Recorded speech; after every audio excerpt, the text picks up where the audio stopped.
This is Get Inspired with Dr. Barb. Hi everyone, this is Barbara Vocatus, host of Get Inspired with Dr. Barb, podcast on education, innovation in education. I've been recently thinking quite a bit about educational changes, the need for change, and I came to this conclusion that we don't really need a massive educational reform, and frankly, you can wait for it for, I don't know, the next 100 years. It might never come.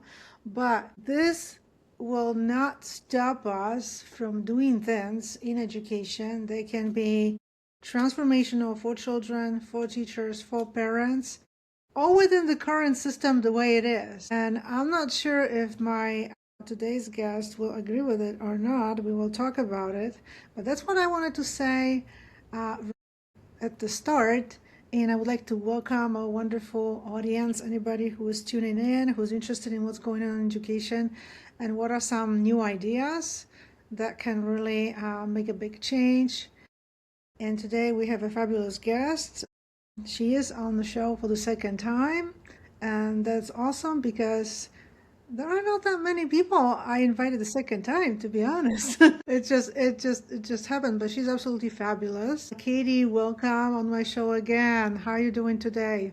I'm doing very well. Thank you for having me. You're very welcome. Katie is, I should say, therapy dog partner. That Yes. probably, yeah, is the best sort of like the name of the role that you have. And you're probably doing some other things in life right now. I know that you have departed, so to speak, with your like main job that you had for years, and you probably feel very good about it, or I don't know. I do love retirement.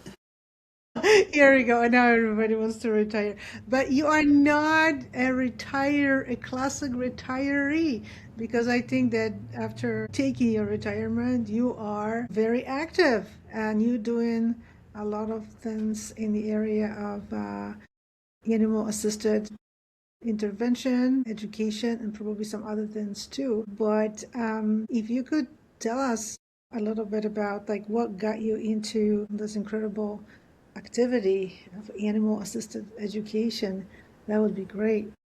So, a little bit about my background. I was in corporate America for 38 years before I retired. I did quality assurance and program management. So, I tend to be a very organized person. And I was also a Girl Scout leader.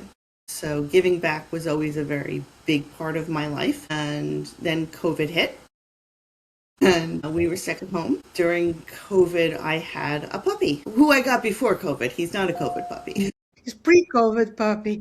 Let's just specify that. He's not a COVID puppy. But Archer, I'd always wanted to train a dog to be a therapy dog. My dog prior to Archer and the dog before that and the dog before that, none of them had the right personality to be a therapy dog. Because you really have to have the right temperament. And they were all golden retrievers, but they didn't have the right temperament to be therapy dogs.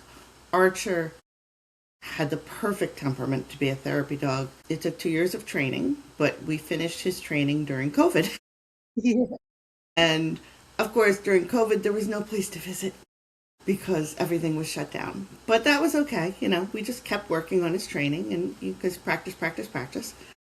And so when things did start opening up, we started visiting a nursing home. And that's how I got into being technically a therapy dog handler. That's what they call them.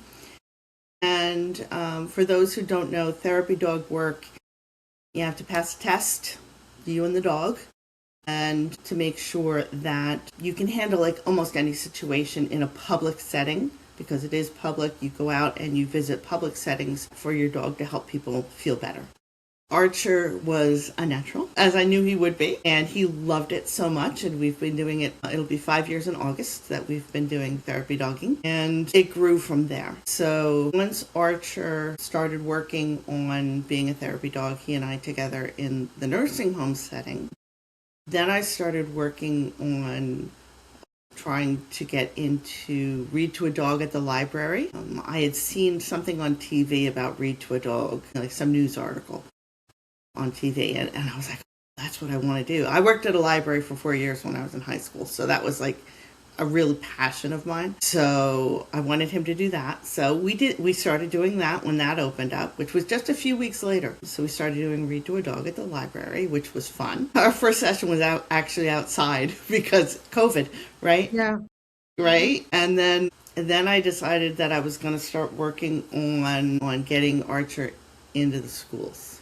See if I could do that. That took a long time. It took me about 9 months to get Archer and I approved to go into the school system to do therapy dog work. And really, I think that was about education for the administration to understand, one, the benefits of therapy dogs, and two, the mechanism of how the program works. Because therapy dogs are, one, the handlers are all volunteer. So I don't get paid for what I do. They don't have to pay me. Understanding that such a wonderful, amazing, beneficial thing could be free was kind of hard for them to understand. And then also understanding that they didn't have to pay for insurance because the insurance was covered by my therapy dog organization. That's why I paid to belong to a therapy dog organization, was for insurance so that I can go into public places. So once they realized that, we started going into the schools, and we've been doing that for 4 years now, and that has been amazing and wonderful. But like you said, it took some time to explain to the administration. My guess is that that school, that district, didn't really have any therapy dog before. They didn't know much about it, and you needed to start the process of telling them about it. So that's really hard because it's just, I don't know, there is a lot of hesitancy and for a variety of reasons. Well, they had a teacher that raised puppies for the Seeing Eye. The Seeing Eye is local for us, so she would bring in a Seeing Eye puppy once a week, and they thought that was a therapy dog. So they didn't understand the difference between a service dog in training and a therapy dog. And when I asked, have you ever had a therapy dog? They're like, oh yeah, we've had dogs in the school. Like, they totally didn't understand. And I think one of the reasons that we were able to get in was she stopped doing it. So they didn't have a dog in the school. Right. That's really so amazing. I see sometimes in those therapy dog, like the Facebook groups, like people are trying to start something in the school district, and sometimes they get the strangest obstacles. Yes. And then we like reading those, like, what? Never heard of that. But then your journey then took a little, once you do that kind of activity with your dog, if you're willing to experiment a little bit, and then if you work with a teacher who is willing to take it to another level too, you started doing it, right? Because last time when we met on the podcast, we were discussing the activity together with the teacher. Yeah. We've taken it to a whole new level this year. But so I would like to ask you about this new level, how it felt, Okay. and what you see. If you could tell us in a nutshell what some of the new activity, at least one you did that you did not do at the beginning of Archer and your career, right, in that field. Like, what was an example of an activity and what you saw as a result of it? Like, what kind of impact on children? Okay. A little background. I'm going to give you a plug. It all started with your book. Your book about having therapy dogs in the classroom really inspired me to be more than just a happy little interlude of let's pet the dog and leave. Okay, I'm just going to put that out there. You totally inspired me. So the first year in the schools, that's all we did. Happy interlude, yay. And then I read your book. And that was great, and it was great. The next year, I started asking the kids questions, and we'd sort of try to tie Archer into whatever they were learning. So they were doing compare and contrast, and I would say, okay, let's compare and contrast Archer to your dog. And if they didn't have a dog, well, compare to your cat. And if they didn't have a cat, they say, okay, compare to your dad. I love that part. And it got really funny, and the kids were very engaged, right? So that was fun. But it was like a one off, just if they happened to be doing something that could tie in with Archer. Yeah. And then last year, we actually built Archer into the curriculum. And you can go back and look at that podcast episode. But it was all about they were doing nonfiction descriptive writing. And instead of writing about something like, how do windshield wipers work, they did Archer. And they interviewed me, and they observed him, and they, measured him, and all sorts of things. It was amazing. So that was a lot of fun. And this is fifth grade. This is the fifth grade ELA is who we worked with. So then at our school, they have these things called academies. And academies are fun little kind of mini courses. They run for 12 weeks. Twice a week, 30 minutes twice a week. And they're fun things that are educational, that it's one of those things where the kids, like, they're learning, but they don't know they're learning type thing. There's no tests.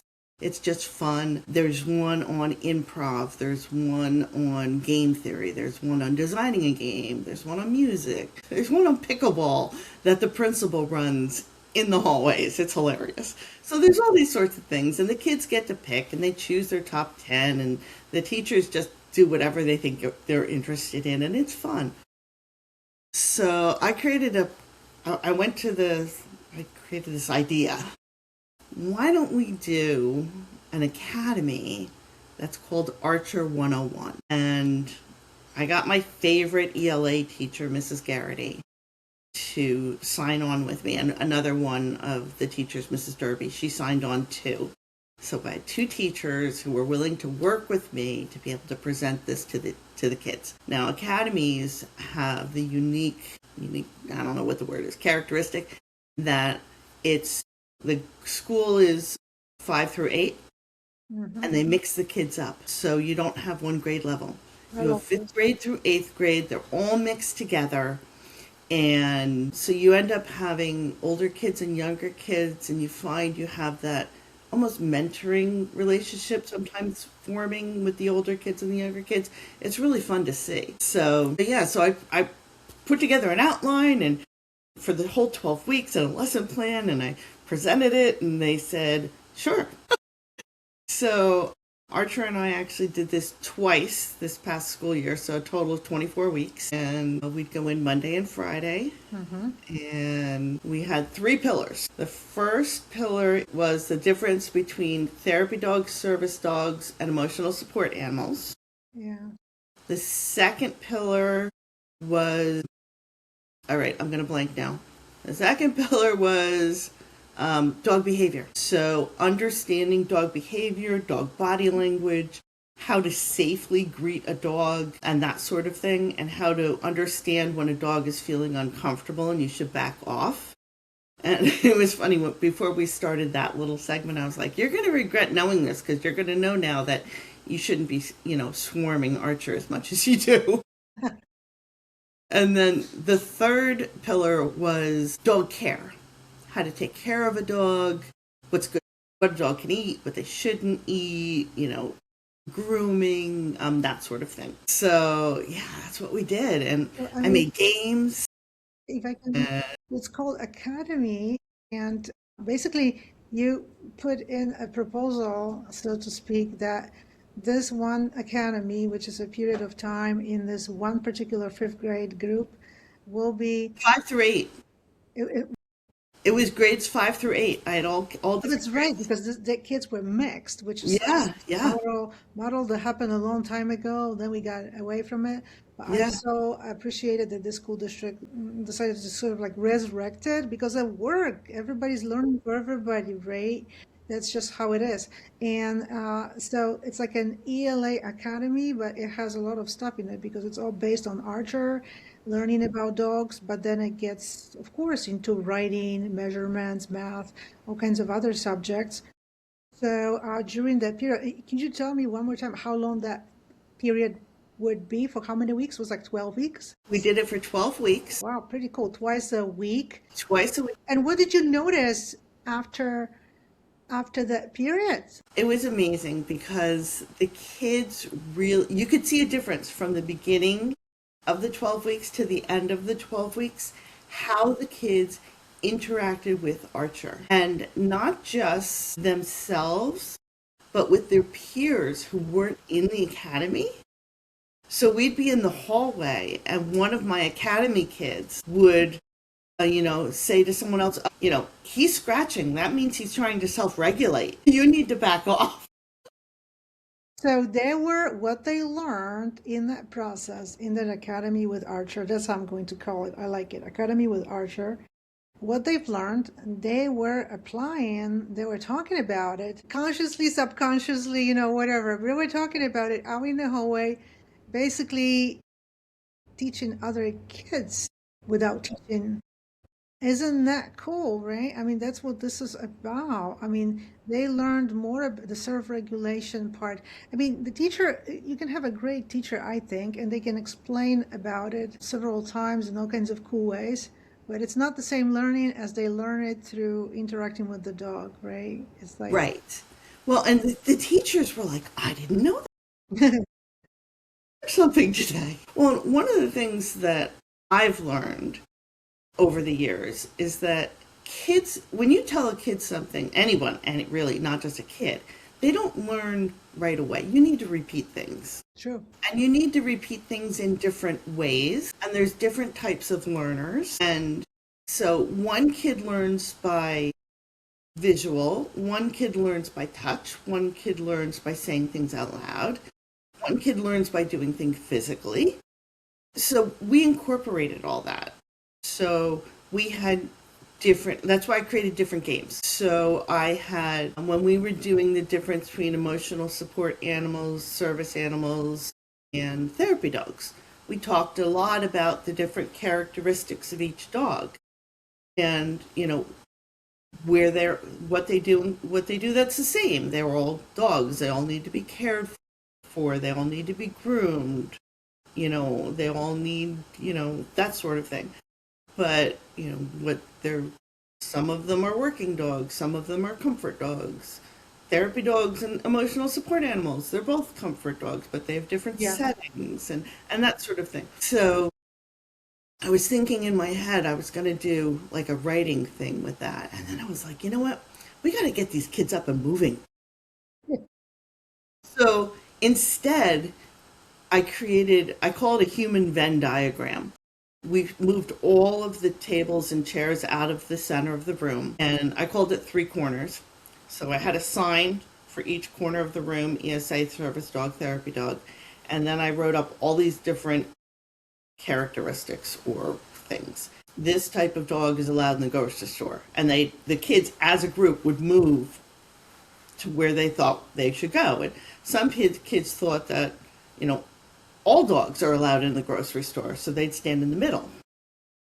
And if they thought it was just a service dog, they'd go to the service dog sign. If they thought it was service dog and therapy dog, they'd go in between. So it was like a human Venn diagram. As a math major, Venn diagrams are very important to me.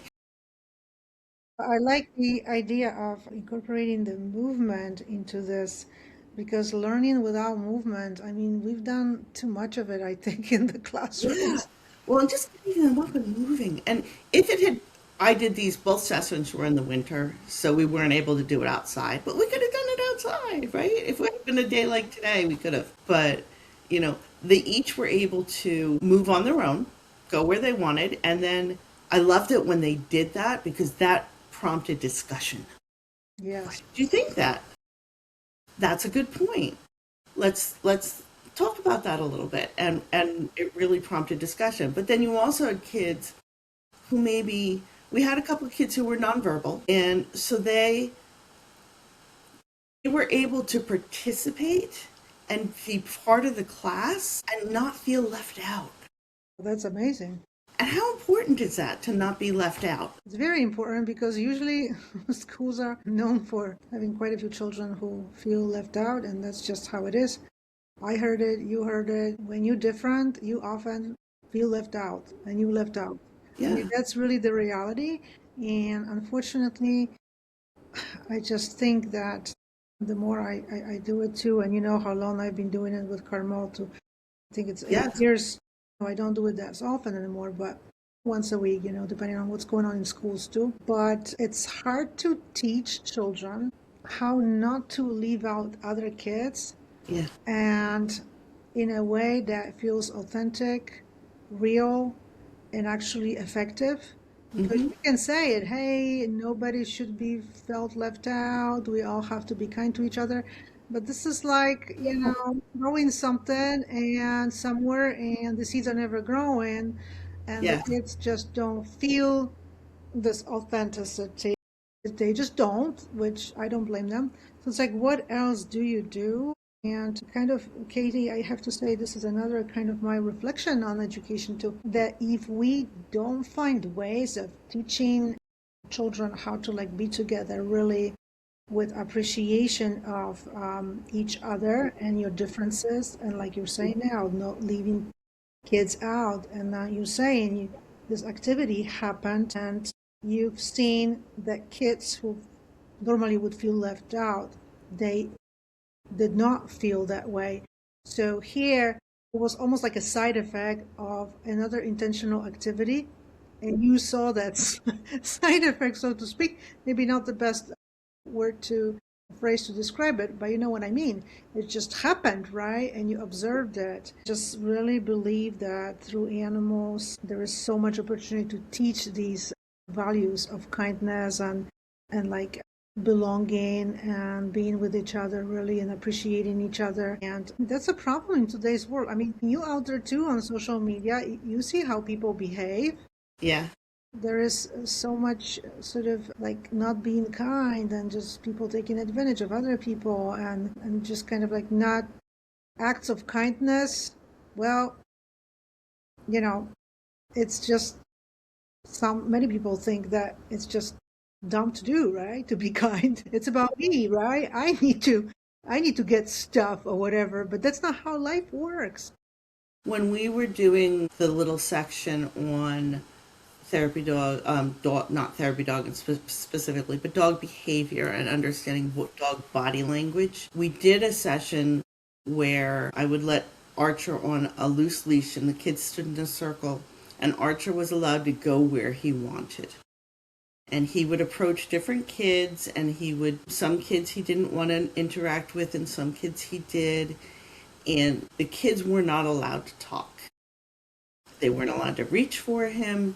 They had to observe his behavior. And then after maybe 5 minutes, I'd say, okay, let's talk about his reactions to different people. And they'd say, oh, he didn't like that person. I was like, let's talk about that. How did he behave? Well, he walked by. He didn't go sniff. I was like, okay, well, let's think about that. Was he ignoring that person? Or was he distracted by something else? And then it started to get them to think that maybe the first impression isn't the true impression. Maybe that person isn't, maybe the dog isn't ignoring me. It's because the person standing next to me has dogs and he smells those dogs. And that's what they discovered when they drill down into it. The person standing next to the person he ignored has 4 dogs at home. Yeah, right? They So smell he went to dogs. sniff. Right. So it's not that he's ignoring the Right. person. It's just that there's something else going on that you don't understand. So you can't always assume that someone's being mean because you don't understand the whole situation. And that's what we turned that into, that whole discussion But also, about. Katie, I mean, this is really important. But also, here is the difference, though, between people and dogs.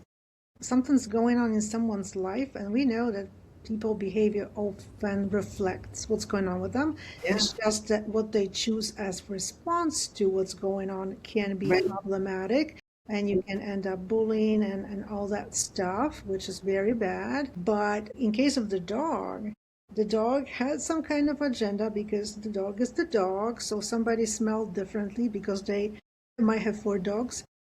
He might have therefore ignored sort of this other person.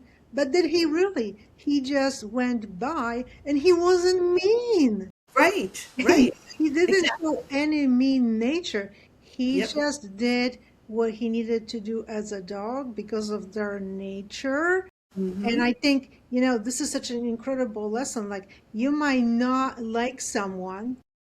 And sure, I mean, it's not like you have to like everyone, but you can choose to just, well, go by them, not to engage in a lot of conversation, talk to some other people, but not but you don't show your mean nature, right? Right. They can learn it from the dogs. I don't know, Katie. I think it's like most of the things that we can learn as human being is actually from animals, from dogs. And kids, I mean, boy, they can learn from that too because they will, like you're saying, they'll think, oh, wait a minute, I've observed this, and that. And then it's just like so much easier to work towards like this application to what they can learn from it to use this to learn how to interact with each other. It's just so amazing. And the teacher again can explain this for like the whole hour, but it's not gonna have the same effect, right? As the dog, because of the connection. I mean, right? That's what it is. They connect, so they want to explore this creature and they want to know everything about Archer. They want to know what he likes, what he does, and they want to investigate why. And that investment of connection. And I mean, they love Archer. I mean, they They love their do. therapy They dog. do It's like love Archer. everything is about love. You love your dog, and you're just like willing to learn about your dog and then about other things. Katie, what else you've got cooking? Projects, more work with Archer because I know. I remember when I had my book launch when you asked me what's my next project, and I was like, what? So I'm gonna ask you about your projects right now. What uh what's next? You thinking about continuing the academies or you're thinking about something different or adding to it? And also your like book projects, if you could share about that too. Okay, so we're definitely going to be doing academies again. No question. The Yeah, kids love it. As long as Archer is willing and able to exactly. do it, we're going to continue doing academies. He loves it. The kids are so engaged with it. It's just been amazing. My latest book project has been The Crayon Caper. This is, no, my first book, this one, we talked about before, Yes. Archer's Therapy Dog. Now, that's a nonfiction book about how he became a therapy dog Mm-hmm. and everything. But the crayon caper is a little different um, because when we were at the library, which we go to all the time, we're going today, the librarian told me that they don't have a lot of mystery chapter books for third graders. I went and I bought a whole bunch of third grade chapter books. Or that are supposedly for third graders. And I was You like, need yeah, to spend your retirement on something. yeah, So they were hard, but they were hard books. Yeah, these might be for third graders who are really, really, really smart. Um, but for your average third grader or a third grader who maybe has a learning disability, like I have dyslexia, reading was not easy for me. I learned very late to read. I would never have been able to read those books in third grade. So I decided to write one. And of course, my favorite subject is Archer. Yeah. So Archer in the Crayon Caper, he helps solve mysteries at school. That's the best idea. And And there's a lot of mysteries in schools. yeah, and my main character, Charlie, is autistic. Archer and I do a lot of work in the schools with autistic kids. And he's based on Charlie is based on one of my students that we work with all the time. So, but the book it doesn't come out and say, Charlie is autistic. Right. But it's one of those things like, if you know, you know.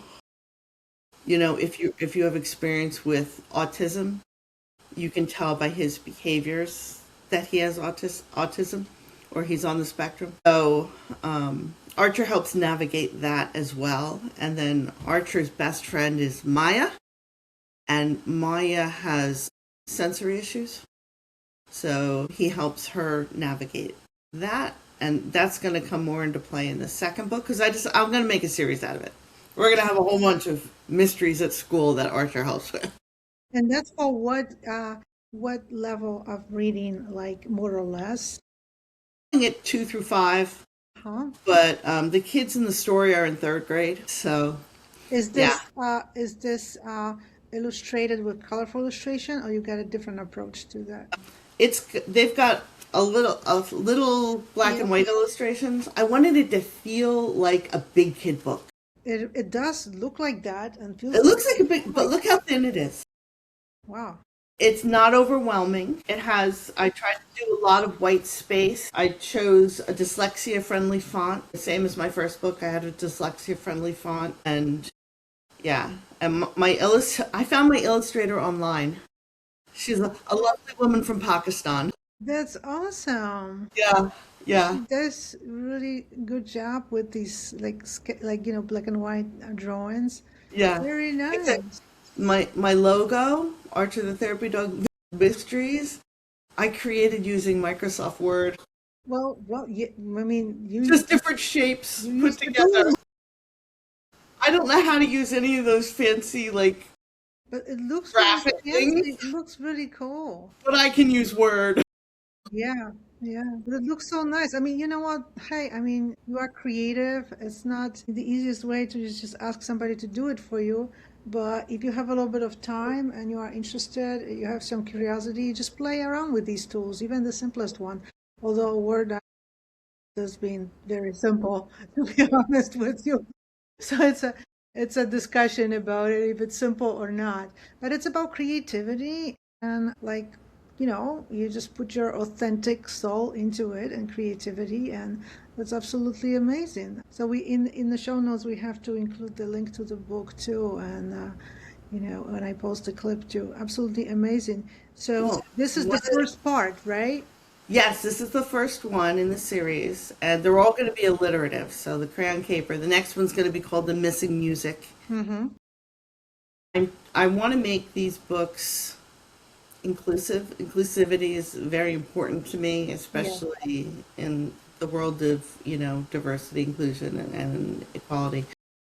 So yeah, my next one is going to be The Missing Music, and the main character is Javier, who is an immigrant from a South American country. I'm not going to specify which one. He's very shy, and his twin sister Rosa is very confident. So there's gonna be that dynamic in it as well. I'm struggling with chapter one, so who knows how long this is gonna take. But but that's the plan. But then a couple weeks ago, I went to a conference and I met a lovely woman named Tamika, who is an author. She writes the Baxter Boom and Bale books. Now, Tamika has 7 children, all boys, 3 of which have autism. So she writes these books. She's written 6 so far about her 3 boys who have autism. And, you know, her boys are epitomized by Baxter, Boom, and Bale in her books. So when I told her about Archer helping Charlie, who has autism, we thought it would be awesome if Archer could meet Baxter, Boom, and Bale. So we've toyed with the thought of a collaboration. So, That's awesome. I mean, collaborations are amazing and uh, also a lot of work, but there's always something fun, something really useful coming out of them. So you are busy. You are busy. I'm busy. Forget about the retirement. The retirement from one thing, but not from this. It's absolutely amazing. And so now the school year is coming to the end, right? And Archer will be doing something over the summer, or more like taking a break from visits. Well, Another project. we still have about 6 weeks left of school. Yeah. We've got a bunch of schools, or actually 2 schools, not a bunch, 2 schools, want to get book readings in and therapy dog visits in for So we've got a couple of schools that we're going to be going to visit and a couple of book readings to do at schools. I like doing book readings because it's an in to therapy dogs. And there was one school a couple of years ago that I did a book reading, and then they had me back the next year for a book reading. And then they had me back for just therapy dog visits, no book readings. And now they have their own therapy dog. So it's just like, influence, right? Because we can't bring our therapy dogs everywhere. No. And it's very hard because when you bring them once, these impromptu visits, depends what kind they are, but going once to the classroom is just not the expectation is, you really build it, you build on it when these visits are more consecutive and they, build on top of each other. But yeah, like reading with children, they can be just like one-time visits. It's a little different connection. So that is so cool. And Archer has been doing it for now, it's going to be 6 years. 5 years in 5 years. August. Really, really cool. So it's an anniversary. Really, because 5 years, doing it 5 years or 6 years with one dog, it's a lot. I don't know if people realize how long time it is in a dog's life to do the Yeah. therapy work for that long. It really is. It's absolutely amazing. And he is slowing down a bit. He is. Yeah, they all do, right? They all Yeah. do. They change a little bit. Visits might even change a little bit, but that's okay. That's just how it is. Yeah. But I'm just so happy because you are contributing to this innovation in this area and also to other school districts so they bring more therapy dogs. This is absolutely incredible. And if you could tell our audience where they can follow you on social media and how they can get your books. Okay. So we're on Instagram, Archer the Therapy Dog. And I actually have an Instagram, but I think I found your Instagram, but I'm like, wait a minute, I don't think it's very active on this, only active on Archers. Yeah. Yeah. I've recently just started doing a little bit more on my Instagram, like from an author point of view, because Archer is really is all There is about. my Carmel already towards the end of our recording is giving her voice. So mainly on Instagram. And your Yes, books, I suspect, are available on Amazon. they are available on Amazon. Yes, yes. Thank Or you. check out our website, And you've the got a website too. archerthetherapydog.com. Exactly. We've got coloring pages, and I created educator resources to go along with the crayon caper. Awesome. I'm working with my local school district to see if we can get crayon caper incorporated into the curriculum. That would be so incredible. And I'm sure they Yeah. will go for it because everything else is going so well. Well, it would, Good. it'd be great for homeschools kids because all the resources are free to download on my website. That's And I'm amazing. working to get discount codes for teachers so that they don't have to pay the full price for it if they're going to be doing bulk orders, because it's really about the whole point of the books is to educate about therapy dogs. Right. I want every school to have a therapy dog because they're so important. I know to you're help just kids. like me. We both want the same thing, but Yeah, the resource is not ready yet, or it is. You're working on it. there's a version of it up there. Okay, so it's all on your website. So It's on my schools can website. reach out and they can go check it out on the website. Yep. So that's I'd love feedback. I'd love feedback on it. I'm working on the version 2 right now because I've gotten feedback from some teachers. So I'm working on that's really version cool. 2. I really appreciate it. Thank you, Katie, so much. It was so awesome to reconnect, to talk about what's happening in these activities and with Archer and you, what you're doing and what other projects you have going on. Right? It never ends, which is good, which is good. And I would like to invite our lovely audience to check out Katie's Instagram page, Katie/Archer, of course. Yeah. We're on Facebook too. He's Archer Barron on Facebook, or Archer the Therapy Dog on Facebook. Yeah. And Yeah. also check the resources, check the books, and follow the show. Get inspired with Dr. Barb. Let us know what you think about this conversation. But we have heard so many amazing stories about how these activities impact children. And what I really love, especially about it, how they impact children learn authentically, being kind and not exclude anybody else. I mean, this is really huge and it's very hard to achieve it through anything else. Yeah. So that's why this is so impactful. Bye bye, everybody. Thank you. Have a wonderful, wonderful day. Thank you so much, Katie. You're welcome. Pleasure being here.